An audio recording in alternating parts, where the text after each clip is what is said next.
Assalamualaikum to all students. Hope you all are well. In my previous video मैंने आप लोगों को unit 1 की एक्सप्लेनेशन दे दी थी. आज हम अपना यूनिट 2 स्टार्ट करेंगे जो है क्लासिफिकेशन ऑफ प्लांट्स. यानी इस चैप्टर में हम प्लांट्स के बारे में पढ़ेंगे. प्लांट्स को कितने हिस्सों में डिवाइड किया गया है ये पढ़ेंगे, कितने किंगडम में डिवाइड किया गया है ये पढ़ेंगे. The plant kingdom consist of nearly all the plants on the earth. यानी प्लांट किंगडम के अंदर दुनिया के सारे हर तरीके के प्लांट्स आ जाते हैं.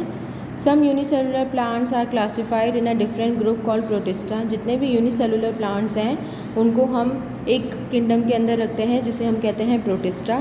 Plant use sunlight to make their own food. Plant सूरज की रोशनी को यूज़ करके अपना फूड प्रिपेयर करते हैं. Plant get there green colour from chlorophyll which is present inside the cell. यानी प्लांट का जो ग्रीन कलर होता है ये इसके सेल्स के अंदर मौजूद क्लोरोफिल की वजह से होता है. जब हम प्लांट की स्टडी करते हैं तो हमें ये समझ में आता है कि प्लांट्स को दो हिस्सों में डिवाइड किया गया है, नॉन फ्लावरिंग प्लांट और flowering plant. Non flowering plant का मतलब है कि ऐसे प्लांट्स जो फ्लावर प्रोड्यूस नहीं करते. इसके अंदर क्या क्या आ जाता है? एल्गी, मॉसेस और फर्न्स. यानी ये ऐसे प्लांट्स हैं जिनके ऊपर फूल नहीं आते. Algae are the group of plant which belong to 2 kingdoms. Algae ऐसे प्लांट ग्रुप से बिलोंग करता है जिसके 2 किंगडम हो. Unicellular algae belongs to kingdom Protista. Unicellular algae जो है किंगडम प्रोटिस्टा से बिलोंग करता है, जबकि मल्टी सेलुलर एल्गी बिलोंग करता है non flowering group of the plant kingdom से. Algae are the simplest plant as they don't have stem, leaves and root. Algae एक बिल्कुल सिंपल सा पौधा है जिसके अंदर स्टेम्स नहीं होती, लीव्स नहीं होते, रूट्स नहीं होती. इनकी सिर्फ क्लोरोफिल होता है और ये अपना फूड खुद प्रिपेयर कर सकते हैं. The largest algae are seaweed that lives in sea water. सबसे बड़ा जो एल्गी होता है वो सी वीड है जो पानी के अंदर होता है. ये देखें सी वीड. मॉसेस क्या होता है? They are carpet like beds of tiny green plants. इसके प्लांट्स कैसे होते हैं? मॉसेस इस तरीके के होते हैं. यानी दिखने में हमें लगेगा कि छोटे छोटे पहाड़ हैं, लेकिन ये पहाड़ नहीं है. बेसिकली ये मॉसेस हैं जो रॉक से कवर हुई हुई हैं. They also lack stem. इनकी भी स्टेम नहीं होती, रूट्स नहीं होते, लीव्स नहीं होते, इसीलिए ये नॉन फ्लावरिंग प्लांट में आते हैं. There are tiny pear-shaped capsules on thin stalks above the leaf. Inside the capsule there are spores which can grow into new moss plant. अब इनके अंदर जो है क्या होता है, छोटे छोटे पोर्स होते हैं जिसकी वजह से नया मॉस प्लांट बनता है. ये आपको मॉस प्लांट की पिक्चर नज़र आ रही है और इसी की एग्जांपल यहाँ पे दी गई है आपको, आर्कटिक मॉस. ये भी पूरा ज़मीन में बिछा हुआ है तो इसे हम आर्कटिक मॉस कहते हैं. फर्न्स क्या होता है? फर्न्स भी एक नॉन फ्लावरिंग प्लांट है. इसके भी रूट, स्टेम और लीव्स नहीं होते.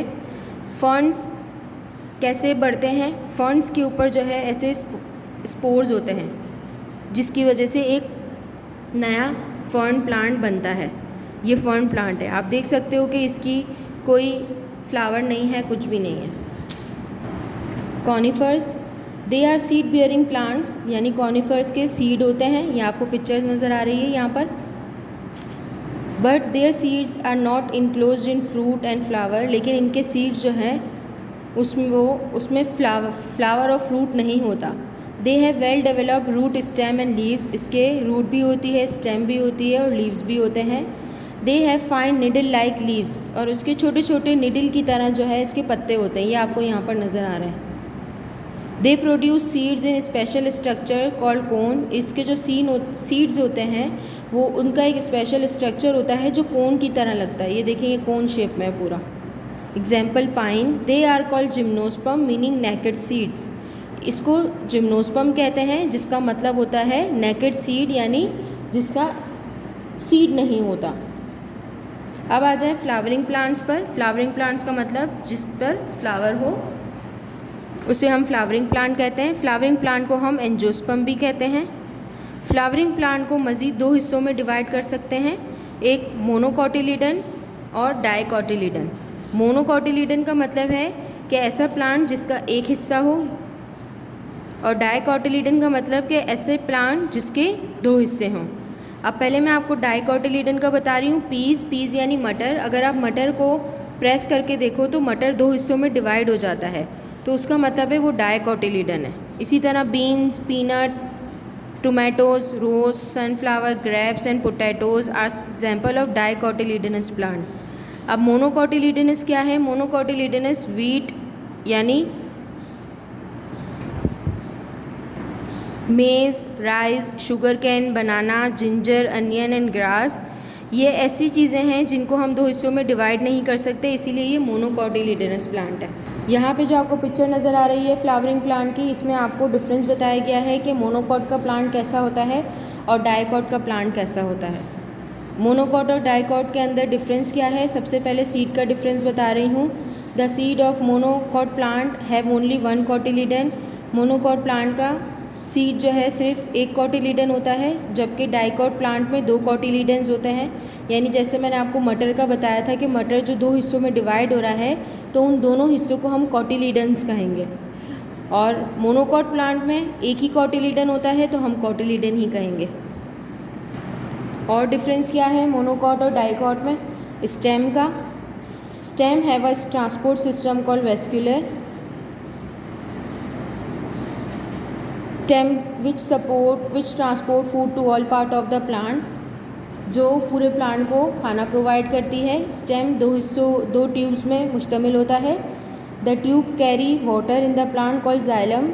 ऐसी वो ट्यूब जो प्लांट को वाटर देती है उसे हम जाइलम कहते हैं, और ऐसी ट्यूब जो फूड देती है उसे हम फ्लोएम कहते हैं। Xylem and phloem are organise in stem of dicot. अब यहाँ पे देखो, ये डाइकोट स्टेम की पिक्चर है और ये मोनोकोट स्टेम की पिक्चर है। डाइकोट में सारे जो इसके वेस्क्यूलर स्टेम्स हैं वो पूरे सर्कल में हैं, पूरे ऑर्गेनाइज्ड हुए हुए हैं, जबकि डाइकोट में जो है अलग अलग डिफरेंट जगह पर है। तो ये इसका डिफरेंस है। लीफ, दोनों के लीफ का फ़र्क। The leaf of monocot plant have parallel veins.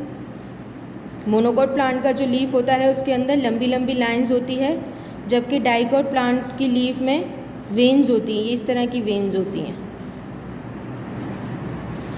Flower का डिफरेंस, मोनोकोट के जितने भी फ्लावर्स होते हैं उसकी 3 पेटल्स होती हैं या फिर मल्टीपल ऑफ 3 होती है। यानी मल्टीपल ऑफ 3 का मतलब है कि या तो 3 होंगी, 6 होंगी, 9 होंगी, इस तरीके से। जबकि डाइकोटिलीडन की या तो 4 और 5 होंगी या मल्टीपल ऑफ 4 और 5 होंगी। यानी अगर 4 है तो हो सकता है 8 भी हों, 12 भी हों। 5, अगर एक की 5 है तो हो सकता है किसी और की 10 भी हों, इस तरीके से। इसी तरह यहाँ पर रूट्स का डिफरेंस है। रूट्स कितनी तरीके की होती हैं? रूट्स यानी जड़ें 2 तरीके की रूट्स होती हैं, टैप रूट और फाइब्रस रूट। दोनों की पिक्चर आपको नज़र आ रही है। टैप रूट जो है वो लंबाई में नीचे की तरफ बढ़ती है, जबकि फाइब्रस रूट जो है वो फाइब्रस रूट का फैलाव भी ज़्यादा होता है और वो घनी भी ज़्यादा होती हैं। यहाँ तक आप लोगों की चैप्टर 2 की एक्सप्लेनेशन जो है वो ख़त्म होती है। जिस तरह पिछले चैप्टर में मैंने आप लोगों को हैंडआउट्स का काम समझाया था, बिल्कुल उसी तरीके से सेकंड चैप्टर का काम भी आप लोगों को 2 वीक्स में डिवाइड करके दिया जाएगा। जितना काम आप लोगों को जैसे हैंडआउट में दिया गया है वैसे ही आप लोगों को सेम करना है। सबसे पहले आप लोगों को टाइटल पेज रेडी करना है, देन उसके बाद वोकैबुलरी वर्ड्स की हेडिंग डाल के वोकैबुलरी वर्ड का काम करेंगे, और फिर जितने क्वेश्चन आंसर्स आपको 1 वीक में दिए गए हैं वो काम आप उस क्वेश्चन आंसर को वहाँ पे करेंगे। फिर जब आपको दूसरा हैंडआउट दिया जाएगा तो जो वर्किंग जितना काम आपने छोड़ा था वहीं से नेक्स्ट काम आप लोग स्टार्ट कर देंगे। नेक्स्ट वीडियो में हम आगे के चैप्टर की एक्सप्लेनेशन समझेंगे। टिल देन अल्लाह हाफिज़।